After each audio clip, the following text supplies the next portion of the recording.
నమస్కారం, మా తెలంగాణ న్యూస్ కి స్వాగతం. హెడ్లైన్ చూద్దాం.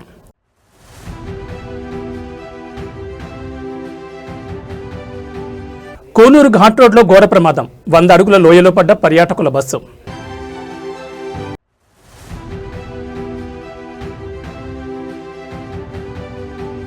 ఏఐ ఒక సునామీలా ముంచుకొస్తోంది. రేవంత్ రెడ్డి కీలక వ్యాఖ్యలు.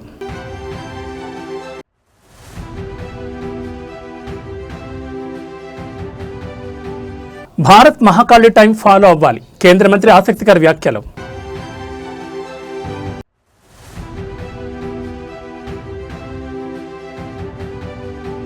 హైదరాబాద్లో 7,000 కోట్లకు భూకుంభకోణం. ప్రభుత్వంపై హరీష్ రావు సంచలన ఆరోపణలు.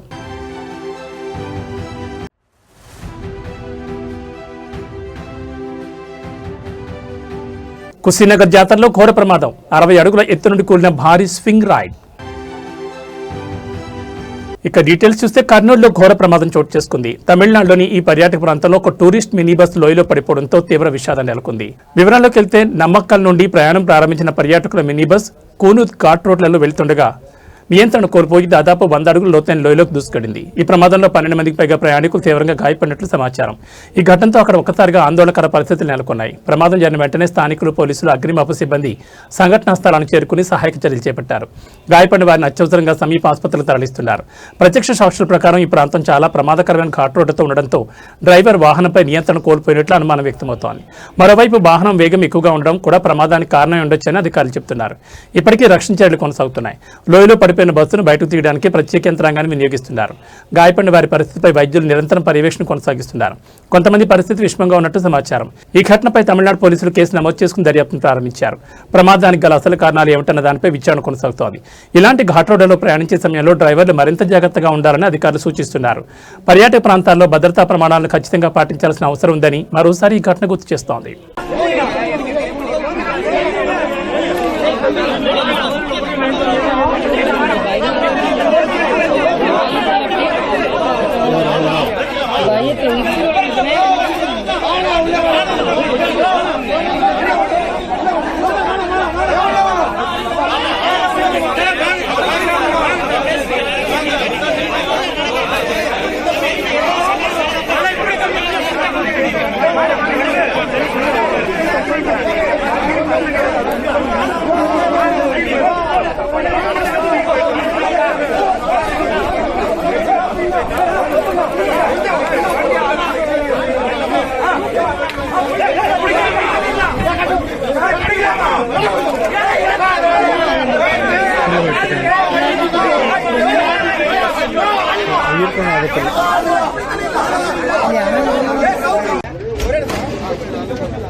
லேசான ஒரு 10-12 பேருக்கு அடி.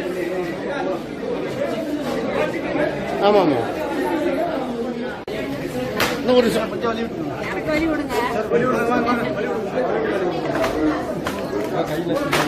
பார்த்து கையை நசிக்கிறார். கொஞ்சம் வலி விடுங்க சார். சார் இப்படியா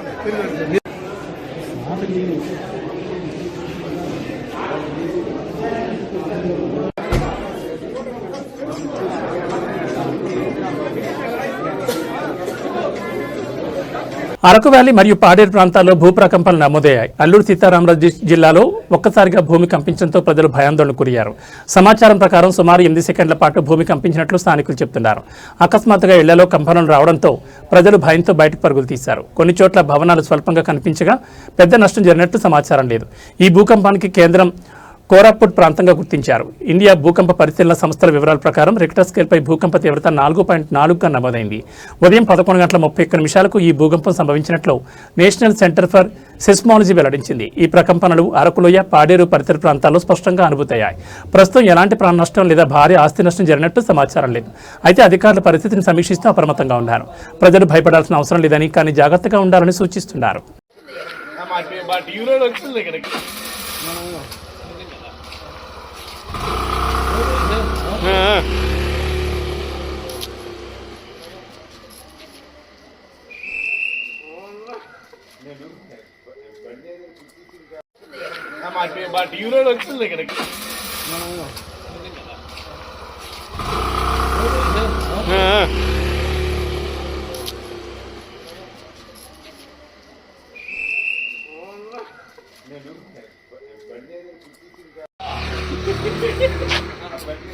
కదా గట్టికి పుట్టాడు కదా ఏటైందని వచ్చాను కాలు కూడా వదిలేసి బండి ఇక ఆ కారు పెడతాడు కదా దానికి గుర్తిసినట్టు టేకింగ్ వచ్చింది. నేను గబుక్కొని వచ్చాను నేను దాని గురించి. సోఫా తర్వాత మంచం రెండు గోడకు తీసుకున్నాం. క్రికెట్ మ్యాచ్ చూస్తున్నాం, లాస్ట్ బాల్ పట్టలేపరాలు. ఆ విధంగా ఈ భూకంపం కూడా మాకు డిసప్పాయింట్ అయిపోయింది. కాతిహార్లో తీవ్ర ఉద్రిక్త పరిస్థితులు నెలకొన్నాయి. పోలీసులపై స్థానికుల ఆగ్రహంతో దాడికి దిగిన ఘటన కలకలం రేపుతోంది. వివరాలకు వెళ్తే బైక్ దొంగతనం కేసులో అరెస్ట్ అయిన 24 ఏళ్ల యువకుడు రాకేష్ యాదవ్ పోలీస్ కస్టడీలో అనుమానాస్పద పరిస్థితిలో మరణించాడు. అయితే ఈ మరణం వెనుక పోలీసుల చిత్రహింసలే కారణమని ఆరోపిస్తూ బాధిత కుటుంబ సభ్యులు, స్థానికులు ఆగ్రహంతో రగిలిపోయారు. ఈ ఘటనతో ఆగ్రహం చెందిన ప్రజలు నేరుగా పోలీస్ స్టేషన్పై దాడి చేశారు. పోలీసులను తరుముతూ చితకబాదిన ఘటన అక్కడ ఉద్రిక్తత మరింత పెంచింది. పరిస్థితి అదుపులోకి తీసుకురావడానికి భారీగా పోలీసు బలగాలను మోహరించారు. సమాచారం ప్రకారం పరిస్థితి విషమించడంతో స్టేషన్ హౌస్ ఆఫీసర్ సహా 2 పోలీసులు తీవ్రంగా గాయపడినట్టు తెలుస్తోంది. కొంతమంది పోలీసు వాహనాలు ధ్వంసమయ్యాయి. ఈ ఘటనపై బీహార్ పోలీసు ఉన్నతాధికారులు స్పందించి వెంటనే విచారణకు ఆదేశాలు జారీ చేశారు. కస్టడీ డెత్పై పూర్తిస్థాయి దర్యాప్తు చేపడుతున్నామని తెలిపారు. ప్రస్తుతం ఆ ప్రాంతంలో భారీగా పోలీసు బలగాలను మోహరించి పరిస్థితిని అదుపులో తీసుకొచ్చే ప్రయత్నాలు కొనసాగుతున్నాయి. ఉద్రిక్తత ఇంకా నెలకొని ఉండడంతో అధికారులు అప్రమత్తంగా ఉన్నారు.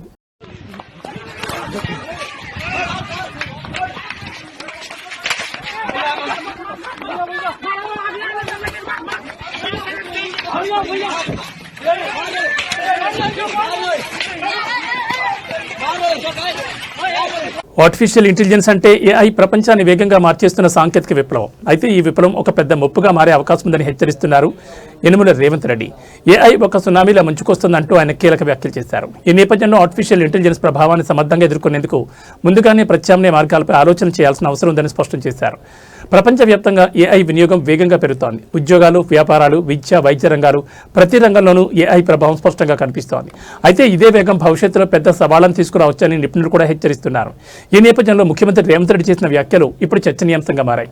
ఏఐ వల్ల ఉద్యోగ అవకాశాలపై ప్రభావం పడే అవకాశం ఉందని, సాంకేతిక మార్పులకు అనుగుణంగా నైపుణ్యాలను పెంపొందించుకోవాల్సిన అవసరం ఉందని ఆయన సూచించారు. అంతేకాకుండా ప్రభుత్వాలు, విద్యా సంస్థలు, పరిశ్రమలు కలిసి పనిచేస్తేనే ఏఐ సవాళ్లను ఎదుర్కోగలమని అభిప్రాయపడ్డారు. భవిష్యత్తులో టెక్నాలజీతో పాటు మానవ విలువలను కూడా కాపాడుకోవాల్సిన అవసరం ఉందని ఆయన పేర్కొన్నారు.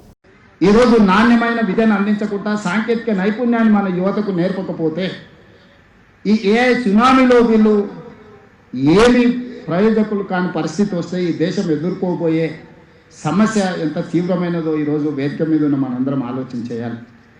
అందుకే ఈరోజు రాష్ట్ర ప్రభుత్వం కొన్ని అంశాలలో మాకు భిన్నాభిప్రాయాలు ఉండొచ్చు, కొన్ని అంశాలలో భేదాభిప్రాయాలు ఉండొచ్చు. నాకు తెలిసి విద్యకు, వైద్యానికి సంబంధించి కిషన్ రెడ్డి గారు కానీ, రఘునందన్ రావు గారు కానీ, లేకపోతే మా మిత్రుల వేదిక మీద ఉన్న ఎమ్మెల్సీలకు, మా అరుణమ్మ గారు కానీ, మాకెవరికి భిన్నాభిప్రాయాలు లేవు. మా అందరి అభిప్రాయం ఒకటే, నాణ్యమైన విద్యను పేదలకు అందించడం ద్వారా దేశానికి ప్రయోజకులను తయారు చేయాలి. రీసెంట్గా 2024లో మేము ఒక సర్వే చేసినాం, social economic, education, employment, political and caste survey. ఈ రాష్ట్రంలో ఉన్న జనాభా మొత్తాన్ని లెక్కించినాం, కులగణన చేసినాం. విద్య, ఆర్థిక పరిస్థితి, రాజకీయంగా కూడా వాళ్ళు ఎప్పుడైనా లైఫ్లో ఆ కమ్యూనిటీ నుంచి వార్డు మెంబర్ అయిందా, సర్పంచ్ అయిందా, లేకపోతే ఆ కమ్యూనిటీస్లలో ఎవరైనా పట్టభద్రుల వరకు చదువుకున్నారా, లేకపోతే ఆ కమ్యూనిటీస్ నుంచి డాక్టర్లు ఇంజనీర్లు ఎవరైనా అయినరా తో సహా 57 ప్రశ్నలతోని socio economic, education, employment, political and caste survey చేసినాం. కృష్ణా జిల్లాలో కల్తీ బీర్ల వ్యవహారం కలకలం రేపుతోంది. ఒక వైన్ షాప్లో జరిగిన ఈ ఘటన స్థానికంగా తీవ్ర ఆందోళనకు దారితీసింది. పామరు నియోజకవర్గంలోని కాజా గ్రామంలో ఉన్న వైన్ షాప్లో వినియోగదారులు ఆశ్చర్యానికి గురయ్యారు. బీర్ బాటిల్లో కంపెనీ చెందినదిగా ఉండగా దానికి ఉన్న మూత మరో కంపెనీదిగా కనిపించడం అనుమానాలకు తావిచ్చింది. అంతేకాకుండా ఒక బీర్ బాటిల్ లోపల ఏదో చనిపోయి తేలుతున్నట్లు కనిపించడంతో మందుబాబులు షాకు గురయ్యారు. వెంటనే వారు షాప్ సిబ్బందిని ప్రశ్నించగా సరైన సమాధానం ఇవ్వకపోవడంతో పరిస్థితి ఉద్రిక్తంగా మారింది. సిబ్బంది నిర్లక్ష్యపూరిత సమాధానంతో వినియోగదారులు మరింత ఆగ్రహానికి గురయ్యారు. ఈ ఘటనతో అక్కడ కొంతసేపు ఉద్రిక్త పరిస్థితులు నెలకొన్నాయి. ఇలాంటి ఘటనలు ప్రజల ఆరోగ్యానికి తీవ్ర ముప్పు కలిగించే అవకాశం ఉన్నందున అధికారులు వెంటనే స్పందించి పూర్తిస్థాయి దర్యాప్తు చేపట్టాలని స్థానికులు డిమాండ్ చేస్తున్నారు. కల్తీ మద్యం విక్రయాలపై కఠిన చర్యలు తీసుకోవాలని కోరుతున్నారు. ఈ ఘటనపై ఆంధ్రప్రదేశ్ ఎక్సైజ్ డిపార్ట్మెంట్ దృష్టి సారించినట్లు సమాచారం. సంబంధిత వైన్ షాప్ పై చర్యలు తీసుకునే అవకాశాలున్నాయని తెలుస్తోంది. నీ పేరేం పేరు? నీ పేరేం పేరు? మనోడి పేరేం పేరు? ఒకసారి రామన్. మనోడిని ఒకసారి రామన్.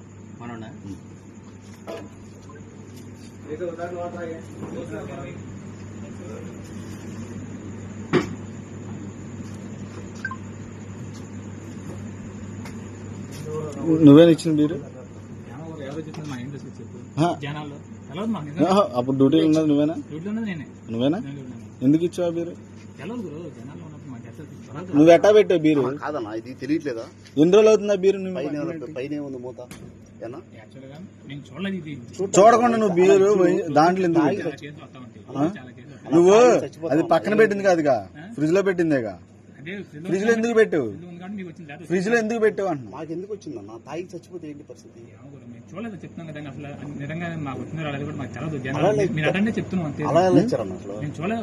చూడకుండా నువ్వు ఫ్రిడ్జ్ లో ఎందుకు పెట్టావు?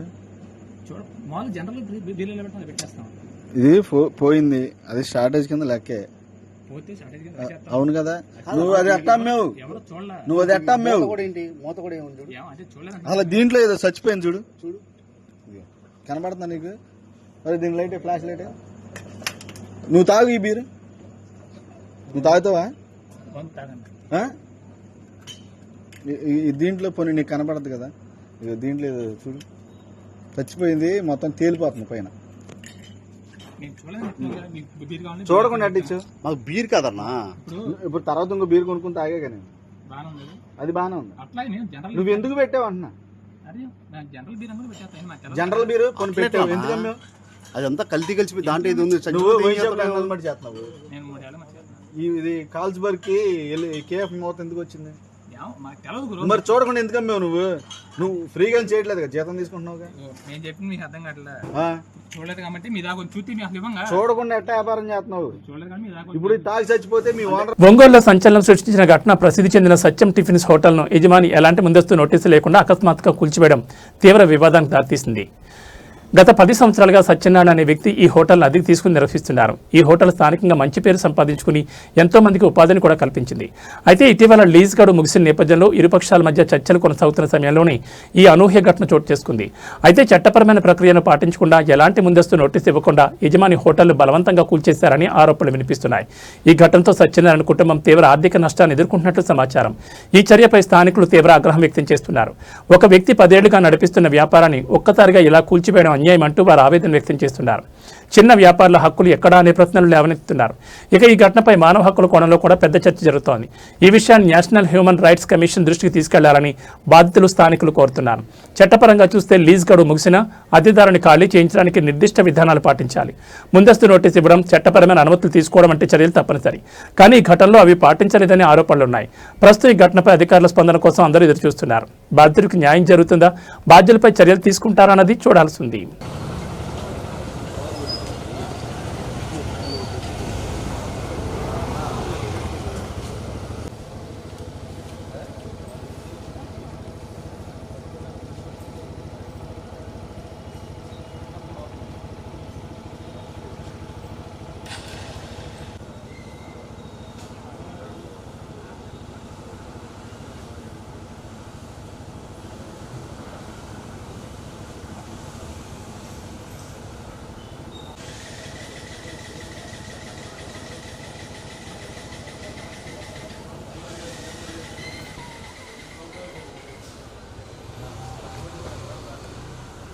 నా పేరు చీదల సత్యనారాయణ. మాది సత్యం హోటల్ అంటారు, లాయరిపేట, సాయిబాబా గుడి పక్క సందు, మహాలక్ష్మి టవర్ ఆపోజిట్. మేము దాదాపు 10 సంవత్సరాల నుంచి ఇక్కడ హోటల్ రన్ చేస్తున్నాము. మాది 35 సంవత్సరాల నుంచి వ్యవస్థ మాది. 10 సంవత్సరాల నుంచి ఈ స్థలంలో మేము చేస్తున్నాము. అది ఇప్పుడు టైం అయిపోయింది అని చెప్పి ఓనర్ గారు వచ్చి ఖాళీ చేయమని అడిగాడు. 1 నెల రోజులు టైం ఇవ్వమన్నాను. సరే ఇస్తానని చెప్పని ఆ రోజు నైట్ 9ంటికి చెప్పాడు. తర్వాత వచ్చేలేకి నా దగ్గర బాగానే మాట్లాడి చేసి ఉన్నట్టుండి పొక్కలేని తీసుకొచ్చి 4 వ్యక్తులను తీసుకొచ్చి పడగొట్టాడు. మా జీవనాధారం ఇదేను. నా గుమస్తాలు 15 మంది దాకా నా దగ్గర వర్క్ చేస్తున్నారు. నువ్వు శెట్టి గారి కులంలో పుట్టి మీది కూడా మేము ఖాళీ చేయకపోతే మేము ఎందుకు బతుకు, మాది వేస్ట్ కదా అని చెప్పని మాట్లాడాడు. 6 వయసులు అంటే అంత తేలికైపోయింది వాడికి. వాడు ఇష్టం వచ్చినట్టు మాట్లాడాడు. అదేమంటే నీకు ఇప్పుడు పొక్కలేని కింద పెడతాను ఆపమని చెప్పని అడిగితే అన్నాడు. నువ్వేమి చేయలేవు, నేను మొత్తం అన్నీ మాట్లాడుకొని వచ్చాను, అన్నీ చేటాలని చెప్పని మాట్లాడుతున్నాడు. నువ్వేమి చేయలేవని చెప్పని మాట్లాడుతున్నాడు. అలానే అతను మా సైట్ ఓనర్ పేరు రేఖా వీరయ్య. వాడి పక్కన వాడు రౌడీ షేటర్ అంట కోటి, మన చేమకుర్తి పాటి మీద పాలెం దగ్గర పెట్రోల్ బంకు. వాడు నోటికి వచ్చినట్టు నా పేరు నాగమణి. మేము ఇక్కడ 10 సంవత్సరాల నుంచి చేస్తున్నాం సార్. మాకు జీవనోపాధి ఆయన చెట్టెళ్ళి ఆయన ఉన్నాడు, నీడెళ్ళే మేము ఉన్నాం సార్. వాళ్ళు రాత్రికి రాత్రి అట్ట చేశారు. మేము ఎలా బతకాలి? మేము ఆయన దగ్గరికి వచ్చి పని చేసుకుంటున్నాం సార్. మేము ఉదయాన్నే పనికాని వచ్చేలోకి ఇట్లా ఉంది సార్. మాకు న్యాయం జరగాలి. మేము బతికేది ఎలాగో మేము జీవనోపాధి ఇక్కడే చేసుకుంటున్నాం సార్. మాకు న్యాయం జరగాలి. దానికి మీరు కూడా కొద్దిగా కోఆపరేట్ చేయాలి సార్. మేము 10 సంవత్సరాల నుంచి చేస్తున్నాం సార్. మాకు ₹1,00,000 ఆయన పెట్టుబడి కూడా పెట్టున్నాడు. మాకు ఆయన బాకీ ఎలా తీరాలి? మేము ఎలా చేయాలి? మేము ఎక్కడికి పోవాలి? అంత కనికరం లేకుండా చేశాడేం సార్ ఆయన చెప్పా చేయకుండా ఇట్లా పెట్టి చెట్టు కింద మమ్మల్ని నిలబెట్టి ఆయన ఇట్లా చేయటం ఇది పద్ధతి కాదు సార్. మేము చాలా మా పిల్లలు కూడా ఈయన చేతి కింద నిలబెట్టి చదువుకొని మేము పెద్దవాళ్ళం అయిన వాళ్ళం ఉండాం సార్. ఆయన అట్లా చేయటం ఇది పద్ధతి కాదు. మేము చాలా ఇదిగా ఉండాం. మా సామాన్లు ఆడ పడేసాడు. ₹10 లక్షల సరుకుంది సార్ లోన. కనీసం మాకు ఒక 10 నిమిషాల ముందు చెప్పినా మేము అందరం తలాగు చేసుకొని మా సామాన్లు మేము పక్కన పెట్టుకొని ఎట్లా మా తిప్పలు మేము పడేవాళ్ళమే. ఆయన చెప్పా చేయకుండా ఇట్లా చేయటం అసలు ఏం బాగాలేదు సార్. మాకు చాలా ఇదిగా ఉంది. ఆయన వచ్చి మాకు ఇట్లా ఎందుకు చేశాడో చెప్పాలి. లేదంటే ఆయన కారణం ఏదో నాకు ఇట్లా చేశాడు అంటారు, అందుకని నేను ఈ పని చేశానని ఆయన చెప్పాలా. ఏది లేకుండా ఆయన అక్కడే ఉండి మేము ఇక్కడే ఉంటే మాత్రం అయ్యేది కాదు. అట్లా అయితే మాత్రం బాగుండదు సార్. మాకు ₹10 లక్షల సరుకు నష్టం చేశాడు. మాకు అందరికి పనులు కావాలి. మళ్ళీ మేము ఎక్కడికి పరిగెత్తాలి? ఇప్పుడు ఈ టయాన్ని పోతే ఎవరు పనుల్లో పెట్టుకోరు. మాకు ఎప్పటి నుంచి ఇక్కడే ఉంటున్నాం. మేము పక్కన స్థలం కూడా చూసుకున్నామని చెప్పాం. రైతులకు ఊరట కలిగించే కీలక నిర్ణయం తీసుకున్నారు అధికారులు. రంగనాయక సాగర్ రిజర్వాయర్లోకి నీటి పంపింగ్ ప్రక్రియ ప్రారంభమైంది. ఈ ప్రాజెక్టులో కేవలం 1 టీఎంసీ నీళ్లు మాత్రమే ఉన్నాయని, యాసంగి పంటకు రైతులకు నీటి కొరత తలెత్తే అవకాశం ఉందని ఆందోళనలు వ్యక్తమయ్యాయి. ఈ నేపథ్యంలో అదనంగా మరో 1 టీఎంసీ నీటిని విడుదల చేయాలని ప్రభుత్వాన్ని కోరుతూ మాజీ మంత్రి హరీష్ రావు ఇటీవల లేఖ రాస్తారు. ఈ అంశంపై స్పందించిన మంత్రి ఉత్తమ్ కుమార్ రెడ్డి అధికారులతో సమీక్ష నిర్వహించి తక్షణ చర్యలు తీసుకోవాలని ఆదేశాలు జారీ చేసినట్లు సమాచారం. దీంతో ఇప్పుడు రంగనాయక సాగర్లోకి నీటి పంపింగ్ ప్రారంభమైంది. ఈ నిర్ణయం వల్ల యాసంగి పంట సాగు చేస్తున్న రైతులకు పెద్ద బోరాట లభించనుంది. ఇంకొన్ని రోజులు ఆలస్యమైతే పంటలు ఎండిపోయే పరిస్థితి ఉండేది. ఇప్పుడు నీరు అందుతుండటంతో ఆశలు మళ్లీ చిగురుస్తున్నాయని రైతులు ఆనందం వ్యక్తం చేస్తున్నారు. ఈ పరిణామంతో హరీష్ రావు చేసిన ప్రయత్నాలు ఫలించినట్లయ్యాయని రాజకీయ వర్గాల్లో చర్చ జరుగుతోంది. రైతుల సమస్యలను గుర్తించి వెంటనే స్పందించడం అవసరమని నిపుణులు కూడా అభిప్రాయపడుతున్నారు.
భారత్ మహాకాళి టైం ఫాలో అవ్వాలి అంటూ కేంద్ర మంత్రి చేసిన వ్యాఖ్యలు ఇప్పుడు చర్చనీయాంశంగా మారాయి. దేశవ్యాప్తంగా ఈ వ్యాఖ్యలపై వివిధ వర్గాల నుంచి స్పందనలు వ్యక్తమవుతున్నాయి.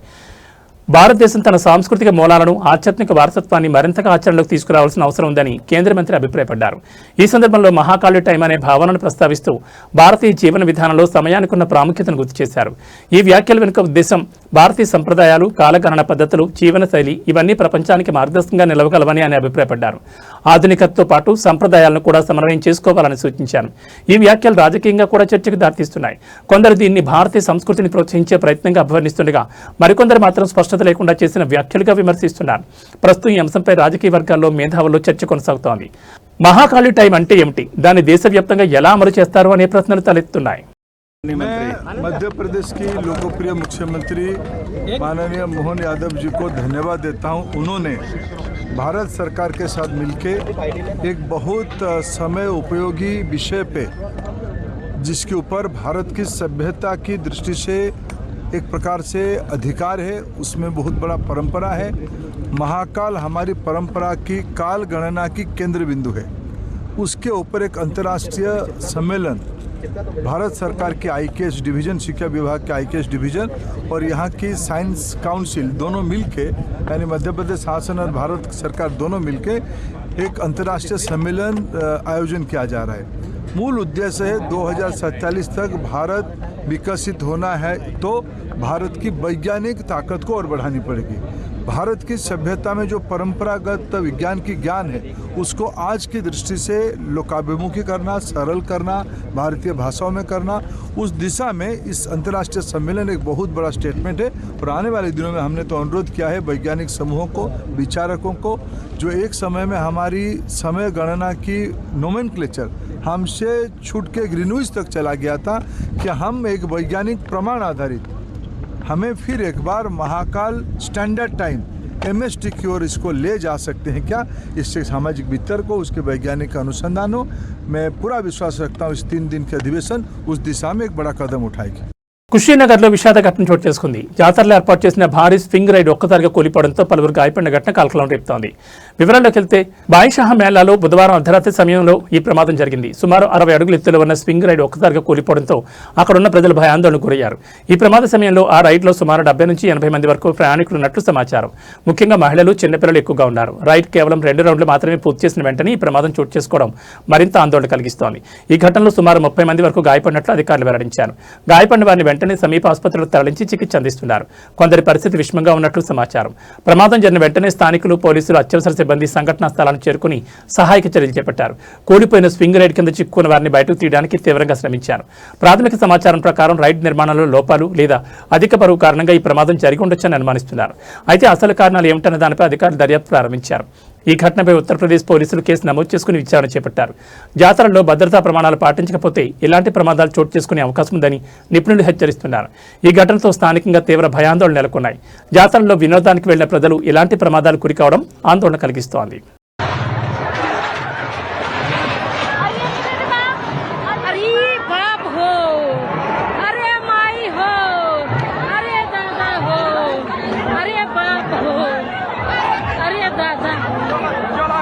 హిమాచల్ ప్రదేశ్లో ఘోర రోడ్డు ప్రమాదం చోటు చేసుకుంది. కుల్లు జిల్లాలోని షోజు సమీపంలో ఒక ట్రావెలర్ వాహనం లోయలో పడిపోవడంతో ప్రాణనష్టం సంభవించింది. సుమారు 22 మందితో ప్రయాణిస్తున్న ట్రావెలర్ వాహనం కొండ మార్గంలో వెళుతుండగా డ్రైవర్ నియంత్రణ కోల్పోయి లోతైన లోయలో పడిపోయింది. ఈ ప్రమాదం ఒక్కసారిగా జరిగిపోవడంతో అక్కడ ఉన్నవారు తీవ్ర భయాందోళనకు గురయ్యారు. ఈ దుర్ఘటనలో 4 వ్యక్తులు అక్కడికక్కడే ప్రాణాలు కోల్పోయారు. వీరిలో 2 పురుషులు, 2 మహిళలు ఉన్నట్లు అధికారులు తెలిపారు. మిగతా 18 మందిని గాయాలతో రక్షించి వెంటనే సమీపంలోని బంజార్ ఆసుపత్రికి తరలించారు. ప్రమాదం జరిగిన వెంటనే స్థానికులు, పోలీసులు, అగ్నిమాపక సిబ్బంది సంఘటనా స్థలానికి చేరుకుని సహాయక చర్యలు ప్రారంభించారు. లోయలో పడిపోయిన వాహనంలో చిక్కుకున్న వారిని బయటకు తీయడానికి తీవ్రంగా శ్రమించారు. ప్రత్యక్ష సాక్షుల ప్రకారం ఈ ప్రాంతంలో రహదారులు చాలా సన్నగా, ప్రమాదకరంగా ఉండడంతో ఇలాంటి ఘటనలు తరచుగా జరుగుతున్నాయి. వాహనం వేగం ఎక్కువగా ఉండడం లేదా మలుపుల్లో జాగ్రత్తలు తీసుకోకపోవడం ప్రమాదానికి కారణమై ఉండొచ్చని అనుమానిస్తున్నారు. ఈ ఘటనపై హిమాచల్ ప్రదేశ్ పోలీసులు కేసు నమోదు చేసుకుని దర్యాప్తును ప్రారంభించారు. ప్రమాదానికి గల ఖచ్చితమైన కారణాలు తెలుసుకునేందుకు విచారణ కొనసాగుతోంది. ప్రస్తుతం ఆసుపత్రిలో గాయపడిన వారికి వైద్యులు చికిత్స అందిస్తున్నారు. కొందరి పరిస్థితి విషమంగా ఉన్నట్లు సమాచారం. ఈ ఘటనతో ఆ ప్రాంతంలో విషాద వాతావరణం నెలకొంది. కుటుంబ సభ్యులు, బంధువులు కన్నీరు మున్నీరుగా విలపిస్తున్నారు.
ప్రేమ పేరుతో ప్రారంభమైన ఒక సంబంధం పెళ్లి వరకు వెళ్లి ఫస్ట్ నైట్ రోజే వికృత రూపం దాల్చిన ఘటన కలకలం రేపుతోంది.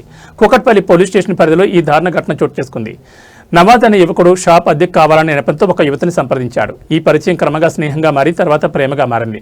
షాప్ అద్దెకు తీసుకున్న తర్వాత కూడా నవాజ్ తరచూ ఆ యువతిని కలుస్తూ నిన్ను ప్రేమిస్తున్నానంటూ వెంటబడినట్లు సమాచారం. కొంతకాలం తర్వాత ఆ యువతి కూడా అతని ప్రేమను అంగీకరించింది. ప్రేమ మరింత బలపడడంతో ఇద్దరు పెళ్లి చేసుకోవాలని నిర్ణయించుకున్నారు. ఈ క్రమంలో నవాజ్ తన పేరు మార్చుకుని నవదుర్గగా పరిచయం చేసుకున్నట్లు తెలుస్తోంది. ఈ అంశం ఇప్పుడు కేసులో కీలకంగా మారింది. అయితే పెళ్లి తర్వాత ఫస్ట్ నైట్ రోజే అసలు నిజం బయటపడిందని బాధితురాలు ఆరోపిస్తోంది. అప్పటి వరకు ప్రేమగా ప్రవర్తించిన నవాజ్ ఒక్కసారిగా వికృతంగా ప్రవర్తించినట్టు తెలిపింది. ఈ ఘటనతో షాక్ గురైన బాధితురాలు వెంటనే పోలీసులను ఆశ్రయించింది. కేసు నమోదు చేసిన హైదరాబాద్ పోలీసులు పూర్తిస్థాయి దర్యాప్తును ప్రారంభించారు. ఈ ఘటనలో మోసం, మానసిక వేధింపులు మరియు ఇతర కోణాల్లో కూడా పోలీసులు విచారణ చేపడుతున్నారు. నిందితుడు నవాజ్ ప్రస్తుతం అదుపులో ఉన్నాడా లేక పరారీలో ఉన్నాడా అన్న విషయంపై స్పష్టత రావాల్సి ఉంది.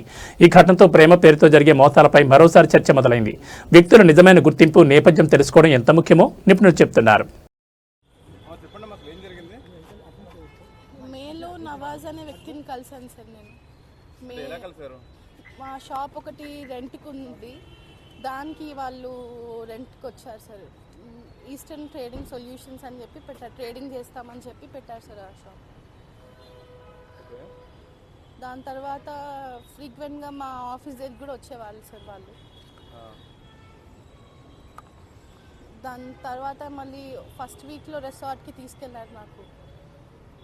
అక్కడ అంటే ఏమి మత్తు పదార్థాలు ఇచ్చారో తెలీదు. అది తిన్న తర్వాత నేను నా కాన్షియస్ స్టేట్లో లేను సార్. నేను తర్వాత అలా 3 సార్లు ఒకసారి బేగంపేట్ ఫ్లాట్లో కూడా అలా చేశారు సార్.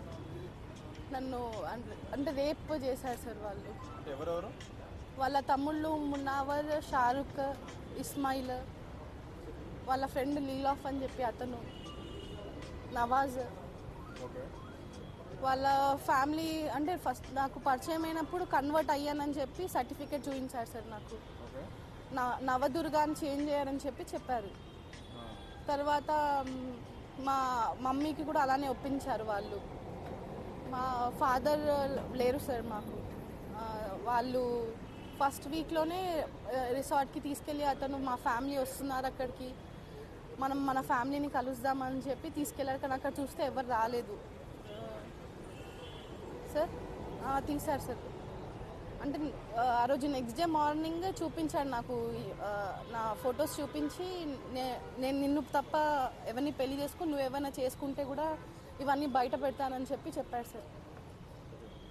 జూలై 28కి పెళ్లి చేసుకున్నాడు సార్ కుకట్పల్లి రిజిస్టర్ ఆఫీస్లో. తర్వాత నన్ను ముస్లింలోకి మార్పించుకున్నాడు సార్. ఇమాం ఏం పేరమ్మా? సార్ ఏం పేరు? నజీరా అని పేరు పెట్టారు సార్. ఓకే. తర్వాత నాకు నేను వెజిటేరియన్, నాన్ వెజ్ తినను, బీఫ్ తినిపివ్వడము, కల్మా చదివించారు. ఇమాం అని వాళ్ళ మామ వచ్చి నువ్వు ఆల్రెడీ ముస్లిం, ఇంకా మా దగ్గర తీసుకున్న డబ్బులు కూడా మేము డౌరీ లాగా అనుకుంటాం, రిటర్న్ ఇవ్వమని చెప్పి అని అన్నారు. ఎన్ని డబ్బులు తీసుకున్నారు మీ దగ్గర నుంచి? అప్పుడు వరకు అయితే 16.7 lakhs తీసుకున్నారు. దాని తర్వాత మళ్ళీ మా మమ్మీ ల్యాండ్ అమ్మిపించారు సార్. ల్యాండ్ ఫస్ట్ ఒకసారి బిజినెస్ అని తీసుకున్నారు, దాని తర్వాత నా పేరు మీద ల్యాండ్ రిజిస్ట్రేషన్ అని చెప్పి తీసుకున్నారు. ఒక చిన్నారిపై అమానుష దాడి ఘటన దేశవ్యాప్తంగా కలకలం రేపుతోంది. ఓ మదరసాలో బాలుని దారుణంగా కొట్టిన వీడియో బయటకు రావడంతో తీవ్ర ఆగ్రహం వ్యక్తమవుతోంది. ఇద్దరు వ్యక్తులు జునైద్, షోయబ్ ఒక మైనర్ బాలుని మదరసా లోపల తీవ్రంగా హింసించిన ఘటన వెలుగులోకి వచ్చింది. బాలుని ఏకంగా 36 సార్లు కొట్టినట్లు వీడియోలో కనిపిస్తోంది. ఈ దృశ్యాలు సామాజిక మాధ్యమాల్లో వైరల్ కావడంతో ప్రజలు ఆగ్రహం వ్యక్తం చేస్తున్నారు.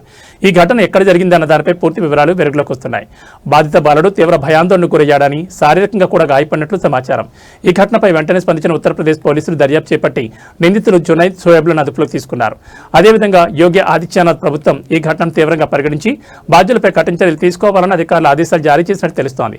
ఈ ఘటనతో విద్యాసంస్థల్లో పిల్లల భద్రతపై మరోసారి పెద్ద చర్చ మొదలైంది. పిల్లలపై ఇలాంటి దారుణాలు జరుగుతుండడం ఆందోళన కలిగించే విషయమని నిపుణులు చెబుతున్నారు. ప్రస్తుతం పోలీసులు కేసు నమోదు చేసుకుని పూర్తిస్థాయి దర్యాప్తును కొనసాగిస్తున్నారు. బాధిత బాలుడికి వైద్య సహాయం అందిస్తున్నట్లు సమాచారం.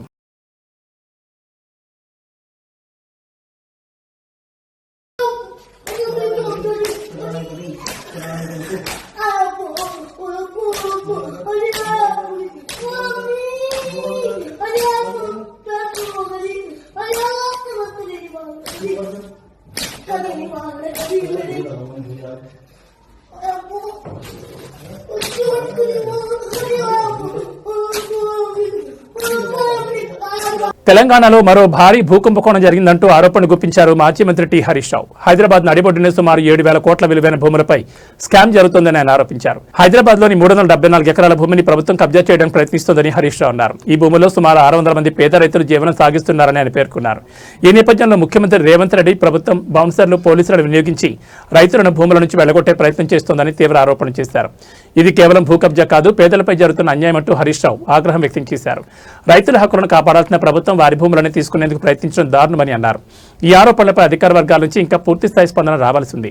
అయితే ఈ విషయం ఇప్పుడు తెలంగాణ రాజకీయాల్లో పెద్ద చర్చగా మారింది. మరోవైపు ఈ ఆరోపణలపై అధికార పార్టీ నేతలు స్పందిస్తూ ఇవి పూర్తిగా రాజకీయ ప్రేరేపిత వ్యాఖ్యలను కొట్టిపారేస్తున్నారు. ప్రభుత్వం ఎలాంటి అక్రమాలకు పాల్పడలేదని స్పష్టం చేస్తున్నారు. ఈ పరిణామంతో రైతుల్లో ఆందోళన పెరిగింది. తమ భూములు కోల్పోతామనే భయంతో వారు ఆందోళన చేపట్టే అవకాశం ఉంది. ఈ స్కామ్ అంతా ఇంత కాదు, 7,000 కోట్ల రూపాయల స్కామ్. హైదరాబాద్ నడుబొడ్డున 7,000 కోట్ల రూపాయల భూ కుంభకోణానికి ఈ ప్రభుత్వ పెద్దలు దాంట్లో భాగస్వాములు. ఈ భూములు నాదర్గుల్ భూములు. ఈ భూములకు చాలా చరిత్ర ఉంది. ఈ భూములను ప్రభుత్వ భూములుగా డిక్లేర్ చేయాలని ఉమ్మడి రాష్ట్రంలో చంద్రబాబు నాయుడు పోరాటం చేసినాడు. రాజశేఖర్ రెడ్డి గారు ఈ భూములను ప్రభుత్వ భూములుగా ప్రకటించారు. కేసీఆర్ గారి ప్రభుత్వం ఈ భూములను రక్షించింది. ఇప్పుడు వచ్చిన రేవంత్ రెడ్డి ప్రభుత్వం భక్షిస్తున్నది. చంద్రబాబు పోరాటం, కాంగ్రెస్ నాటి వైఎస్ఆర్ ప్రభుత్వ భూములుగా డిక్లేర్ చేయడం, 10 ఏళ్ల బీఆర్ఎస్ ప్రభుత్వం ఈ భూములను రక్షించడం, అధికారంలో వచ్చిన 10 రోజుల్లోనే ఈ భూముల మీద కన్నుబడి ఈ భూములను భక్షించే కార్యక్రమానికి నేటి రేవంత్ రెడ్డి ప్రభుత్వం పాల్పడతా ఉంది. ఎట్లా పాల్పడ్డది, ఎప్పటి నుంచి స్టార్ట్ అయింది, దీని కుట్ర కుతంత్రం మొత్తం కూడా ఈరోజు బట్టబయలు చేయబోతా ఉన్నాం, ప్రజల ముందు పెట్టబోతా ఉన్నాం. ఈ 374 ఎకరాల భూమిలో దాదాపు 600 మంది పేద రైతులు బతుకుతూ ఉన్నారు. తాతలు, తండ్రులు, పిల్లల కాడ నుంచి బతుకుతూ ఉన్నారు. ఇవాళ వాళ్ళ భూముల్లోకి వాళ్ళని పోనీయకుండా బౌన్సర్లను పెట్టి పోలీసుల చేత దాడి చేయిస్తూ అక్రమ కేసులు పెడుతూ పేద రైతుల్ని భయభ్రాంతులకు గురి చేస్తూ ఉన్నారు. చాలామంది రైతులు బీఆర్ఎస్ పార్టీ ఆఫీస్కి వచ్చి మా దృష్టికి తేవడం జరిగింది. అది మా సబితక్క నియోజకవర్గం, మహేశ్వరం నియోజకవర్గంలో అక్కగారి దగ్గరికి వెళ్ళి ఎమ్మెల్యే గారుగా కనుక చాలామంది రైతులు అక్కగారికి చెప్పుకున్నారు, బీఆర్ఎస్ పార్టీ దృష్టికి తెచ్చారు. నిర్మల్లో ఫ్రిడ్జ్ పేలిన ఘటన కలకలం రేపింది. ఈ ప్రమాదంలో 2 ప్రాణాలు కోల్పోవడం తీవ్ర విషాదానికి దారితీసింది. నిర్మల్ పట్టణంలోని మహాలక్ష్మి వాడలో ఈ ఘటన చోటు చేసుకుంది. ఓ ఇంట్లో ఉన్న ఫ్రిడ్జ్ ఒక్కసారిగా పేలిపోవడంతో మంటలు వ్యాపించాయి. ఈ ఘటనలో విజయ్ అనే వ్యక్తితో పాటు మరో మహిళ తీవ్రంగా గాయపడ్డారు. గాయపడిన వారిని వెంటనే ఆసుపత్రికి తరలించి చికిత్స అందించారు. అయితే పరిస్థితి విషమించడంతో ఆదివారం వారిద్దరూ చికిత్స పొందుతూ మరణించినట్లు సమాచారం. ప్రాథమిక సమాచారం ప్రకారం షార్ట్ సర్క్యూట్ కారణంగానే ఈ ప్రమాదం జరిగి ఉండొచ్చని అధికారులు అనుమానిస్తున్నారు. ఎలక్ట్రికల్ లోపం వల్ల ఫ్రిడ్జ్ ఒక్కసారిగా పేలి మంటలు చెలరేగినట్టు తెలుస్తోంది. ఈ ఘటనతో స్థానికులు తీవ్ర భయాందోళనకు గురయ్యారు. అగ్ని ప్రమాదం ఎంత ప్రమాదకరమో మరోసారి ఈ ఘటన గుర్తు చేస్తోంది. ఇలాంటి ప్రమాదాలు నివారించేందుకు నిపుణులు కొన్ని సూచనలు చేస్తున్నారు. ముఖ్యంగా ఎండాకాలంలో ఫ్రిడ్జ్లను గోడకు అతికించకుండా మెరిక భాగంలో గాలి సరిగా ఆడేలా ఉంచాలని సూచిస్తున్నారు. అలాగే వైరింగ్ను క్రమం తప్పకుండా తనిఖీ చేయడం చాలా అవసరమని చెప్తున్నారు.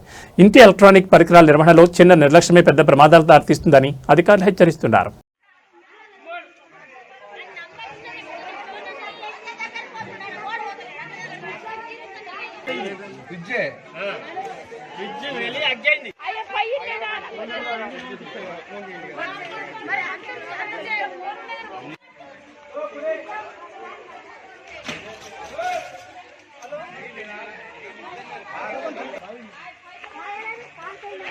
ఈ బులెటిన్ విశేషాలు. నమస్కారం.